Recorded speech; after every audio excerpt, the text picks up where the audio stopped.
السلام عليكم ورحمة الله وبركاته، أهلا بيكم متابعي قناة أكل شهية مع أمل صيام. النهاردة بإذن الله هنعمل مع بعض الفطير بطريقة مختلفة شوية.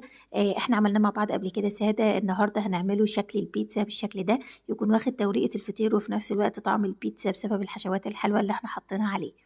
يبقى احنا عملنا مع بعض سادة بالشكل ده، شوفوا هنعمله كمان النهاردة بإذن الله سادة وبالحشوات الحلوة قد ايه مورق، وهنتعلم ازاي نعمله يكون طري ويكون مورق معانا. يلا بينا نشوف الحاجات اللي هنحتاجها النهاردة عشان نعمل الفطير الحلو ده. معايا كيلو من الدقيق، ياخد معلقة كبيرة من السمنة بدرجة حرارة المطبخ، 5 معالق كبار مليانين من السكر، 5 معالق برضو كبار مليانين من الزيت، ومعايا معلقة صغيرة من الملح، وخلينا نقول 400 ملي من المية. وطبعا المية كميتها بيختلف على حسب نوع الدقيق، فهنحط في البداية كده 400 ملي. وهناخد 350 جرام من زبدة المارجرين، وده بيكون شكلها هي للفطائر والحلويات، دي زبدة توريق. ممكن تكون مكتوبة في عند بعض الناس زبدة تونسي أو مارجرين، هي عموما لونها بيكون أبيض مش زبدة صفرا خالص.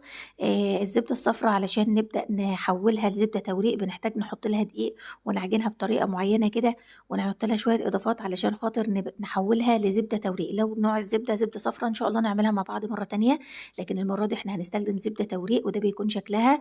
آه أول خطوة هاعملها طبعًا إن أنا هاروح على المَيّة اللي اتفقنا إن مقدارها بيختلف على حسب نوع الدقيق، بس خلّينا في البداية نحط 400 مِلّي من المَيّة، وننزل عليه بالسكر والملح، وندوّب السكر والملح كويس جدًا، جدًا في المَيّة لحد ما يبقاش أي أثر لا للملح ولا للسكر. وبعد كده هاروح على الدقيق أنزل بيه في العجان. طب لو أنا هاعجن على إيدي ما فيش مشكلة، انزلي بالأول بمعلقة من السمنة اللي اتفقنا إن هي بدرجة حرارة المطبخ، وتوّياها كويس أوي في الدقيق. وبعد كده ابدئي انزلي بالمَيّة تدريجيًا اللي دوّبنا فيها الملح والسكر. أنا دلوقتي نزلت بالدقيق ونزلت عليه بمعلقة السمنة، توّهت معلقة السمنة في الدقيق، وبعدين هابدأ أنزل بالمَيّة تدريجيًا اللي أنا دوّبت فيها. لو احتجت مَيّة شوية باضيف حاجة بسيطة، أنا محتاجة العجينة تكون يابسة علشان أقدر لمّا آجي في مرحلة فرد الزبدة عليها تتفرد معايا بمنتهى السهولة وما تعذبنيش، يبقى أنا محتاجة العجينة بتاعتي تكون يابسة شوية. طيب أنا في أنهي مرحلة باضيف الزيت؟ لمّا أحس إن العجينة بدأت تلِم معايا وتبقى تمام وخلاص بقى خلاص كفاية عجن، في المرحلة دي باضيف الزيت وأدّيها كام تقليبة كده بالعجان وبس، خلاص العجينة بتكون جاهزة معايا. زي ما اتفقنا لازم العجينة تكون يابسة شوية، يعني مش مرقة، يعني جامدة شوية عشان تسهِّل عليَّ في مرحلة أمّا آجي أفرد عليها الزبدة، وباغطّيها وباسيبها ربع ساعة ترتاح. على ما العجينة ترتاح من العجن، باكون أنا بقى بدأت إن أنا أجهّز الزبدة. اتفقنا إن أنا هاخد لكيلو الدقيق 350 جرام من الزبدة، حاطاه في الورقة بالزبدة ده بالشكل ده أقصد، وهابدأ أقعد أخبّط فيها شوية على الرخامة عشان على قد ما أقدر أخلّيها ليّنة لإن هي بتكون جامدة، وبعدين ممكن أقعد أدعك فيها بإيدي بحيث إن أنا أخلّيها تبقى ليّنة بالشكل ده علشان لمّا آجي أفردها على العجينة تتفرد معايا بمنتهى السهولة. ما ينفعش أدخّلها ميكروويف أو أعرّضها للنار أو أي حرارة، لازم عن طريق إيدي أو إن أنا أقعد أخبّط فيها على الرخامة أبدأ أخلّيها تلين معايا. وبعدين بادّي رشّة على الرخامة من الدقيق وبابدأ أفرد العجينة بتاعتي، شايفين؟ ده اللي قصدي بقى إن أنا أبدأ أعمل الزبدة بالشكل ده بإيدي، بحيث إن أنا أخلّيها تبقى ناعمة معايا، أمّا آجي أفردها على العجينة تتفرد معايا بمنتهى السهولة. شايفين بتتفرد إزاي على العجينة؟ لإن العجينة بتاعتي يابسة شوية، فعلشان كده فرد الزبدة عليها بيكون سهل، لكن لو العجينة مرقة هتيجي تفردي عليها الزبدة هتلاقوها العجينة بتروح وتيجي معاكم ومش نافع تفردي عليها الزبدة وهتعذبِك شوية في الفرد. عشان كده خلّوا العجينة يابسة شوية في مرحلة العجين، وخلّوها ترتاح ربع ساعة وبإذن الله تتفرد معاكم حلو. والزبدة نكون إحنا بقى زي ما اتفقنا إن إحنا خلّيناها طرية عن طريق إن إحنا نقعد نخبّط فيها جامد على الرخامة أو نعجنها بإيدينا لحد ما نخلّيها ليّنة بالشكل ده. بافردها على العجينة، مش بافرد العجينة بسمك معيّن لأ خالص، أنا بافردها عادي حتى لو سمكها تخين شوية مش مشكلة. وبابدأ أفرد عليها الزبدة بالشكل اللي شُفناه، ما باسيبش مكان في العجينة ما حطيتش فيه زبدة.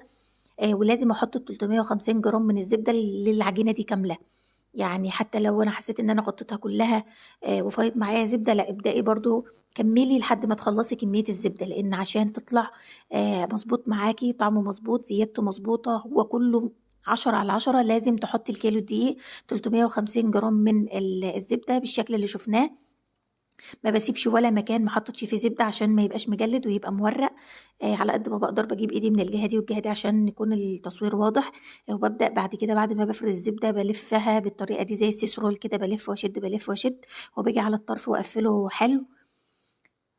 وبعد كده بابدأ بقى أفضل رايح جاي كده بالعجينة على الرخامة، علشان دي مرحلة بتساعدني على التوريق، أو إن أنا أمسكها من الطرفين كده وأبدأ أشد فيها، على أساس إن أنا دي برضه مرحلة من المراحل اللي بتساعدني على إن العجينة معايا تكون مورقة والطبقات معايا تكون حلوة. وبعد كده باقطّعها الحجم اللي يناسبني. أنتِ اللي بتتحكمي في المرحلة دي في حجم الفطيرة، عايزاها كبيرة والّا صغيرة. المرحلة دي اللي بتتحكمي فيها. ده شكلها أهو بعد ما قطّعناها، ده التوريق اللي هي الطبقات اللي من جوّه. ضروري جدًا بعد ما بالِف العجينة بالزبدة كويس إن أنا أخلّيها رايح جاي كتير وأشد فيها كده كويس، علشان تورّق معايا. وبعدين باقطّعها زي ما شُفنا مع بعض، وبعدين بادهن الرخامة بقى زيت وبابدأ أفردها زي المنديل. كل قطعة أنا قطّعتها هابدأ أفردها زي المنديل بشكل مستطيل، وبعدين أجيب الطرف ده والطرف ده وأدّي لها خبطة كده بإيدي وأكمّل باقي الأطراف. هاعمل كده في العجينة يعني في الكمية كلّها بتاعتي بتاعة الفطير. بافردها زي المنديل بشكل مستطيل، وفي المرحلة دي بارقّقها زي ما أنا شايفة. كنت الأول مش بارقّقها أوي، باجيب الطرف ده والطرف ده وأدّي خبطة كده بإيدي، وبعدين ألِم الطرفين التانيين وهكذا لحد ما أخلّص الكمية كلّها. وبعد ما باخلّصها كلّها باجيب صينية بقى أدهنها حلو زيت، وبابدأ إن أنا أكوّر في العجينة. ضروري أدهن الصينية بتاعتي زيت، كمية زيت حلوة كده.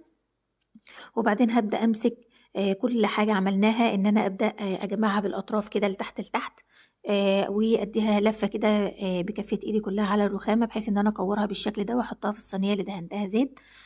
تاني باجمّع الأطراف لتحت لتحت، وممكن أدّي لها لَفّة كده بإيدي على الرخامة بحيث إن أنا أكوّرها بشكل حلو، وأبدأ أحطها في الصينية اللي دهنتها زيت. وبأكد الصينية لازم تكون مدهونة زيت.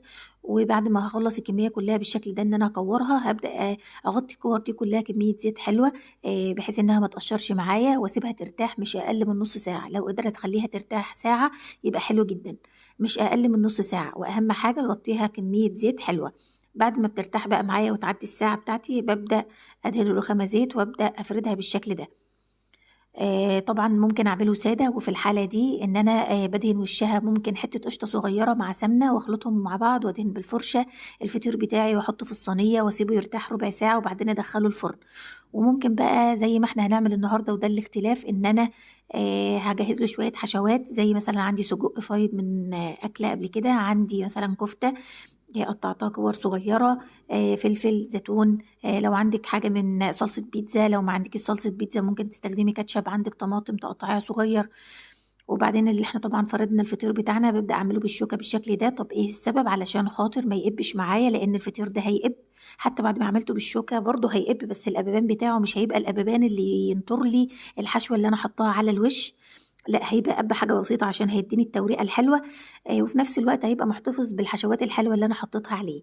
يبقى أنا فردت الفطيرة بتاعتي وعملتها بالشوكة، وبعد كده بدأت إن أنا أحط صوص البيتزا. لو ما عنديش باحط كاتشب، وبابدأ أحط الجبنة والفلفل والزيتون والطماطم وأي حشوة عندِك حابة تعمليها. ممكن بقى سجق، ممكن تحطي كفتة قطع تكون باقية عندِك والّا حاجة وتقطّعيها. أي حشوة عندِك شايفة إن هي فايضة من أكل قبل كده ممكن إن أنتِ تفرديها وتحطيها وترشي بقى رشة جبنة كمان على الوش، وكده الفطير بتاعِك حلو جدًا. سيبيه بقى يرتاح له من ربع ساعة لنُص ساعة وبعدين ندخّله الفرن. ده بيكون الخطوات بتاعتنا. ضروري نعمل تَكّة الشوكة، لإن لو ما عملتهاش الفطيرة هتنتفخ جامد وبالتالي هتوقّع كل الحشوات اللي عليها. فبنعمل تَكّة الشوكة. هي برضه هتنتفخ وكل حاجة، بس مش هتوقّع زي ما اتفقنا الحشوات اللي عليها. وحُطّي بقى الحشوة اللي تحبيها. أنا حاطة ميكس جبن على فكرة، دي كيس كده بنجيبه فيه كذا نوع من الجبن، يعني مثلًا جبنة شيدر على جبنة رومي على جبنة موتزاريلا. ممكن تستخدمي نوع واحد منهم، ممكن تستخدمي الميكس، ممكن تستخدمي موتزاريلا، النوع اللي تحبيه استخدميه. ده بالنسبة للفطير اللي عملناه محشي. لكن الفطير اللي إحنا ما حشيناهوش وعملناه سادة، ما عملتوش ولا بالشوكة ولا حاجة.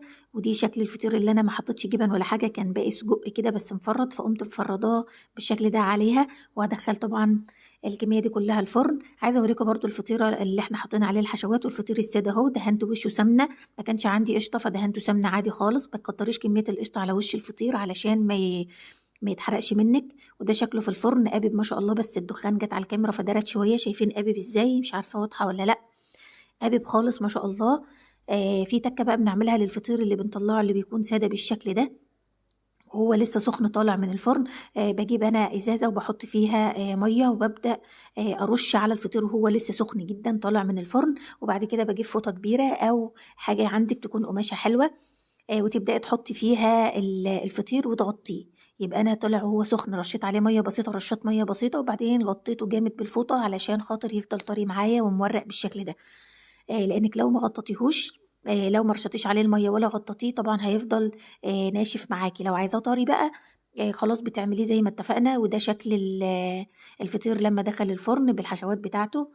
طبعًا طعمه حلو جدًا، شكله كمان ما شاء الله حلو، عاطيكِ توريقة الفطير وطعم البيتزا. بادخّله الفرن طبعًا على درجة حرارة من 200 ل220 بيطلع معاكِ على حسب بقى ما بيتحمّر ودرجة حرارة الفرن بتاعِك. بس هو ده حتى كمان الفطير أهو اللي ما كناش حاطين عليه جبن برضه طالع شكله حلو وطعمه جميل ممكن بقى تقدّميه مع كاتشب، هو أصلًا لمّا بنيجي بنشتريه بنشتري كده وبيكون معاه أكياس من الكاتشب. ودي كانت حلقتنا النهارده، باتمنى تكون عجبتكم وأقول لكم في رعاية الله، وأشوفكم في حلقة جديدة، والسلام عليكم ورحمة الله وبركاته.